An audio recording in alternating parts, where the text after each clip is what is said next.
Again, pangbubudol na naman po yan. Napakalaking pangbubudol. Akala nila ang taong bayan hindi matalino. Matalino po. 11 days lang.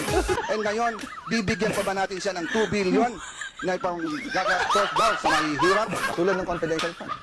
Hinawakan mo yan, paano hindi ka matitap? Binigyan ka ng 125 million, binigyan ka pa rin. Isipin mo in 11 days, tinalo pa si Napoles, nagastos agad in 11 days. Talaga pong tatak Duterte na yata ang pambubudol. A few moments later. Diretsuhin na kita. Yung SunWest Incorporated had 79 projects na flood control. They were given 10 billion pesos. Ang founder nun, si Zaldico. Ang budget ng Pilipinas ay hawak lang ng dalawang tao. Hawak lang siya ni Congressman Zaldico at ni Congressman Martin Romualdez.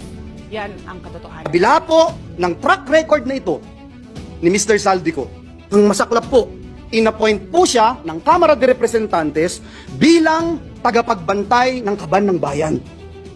Si Dracula, inappoint mo bilang tagapagbantay ng blood bank ng bayan.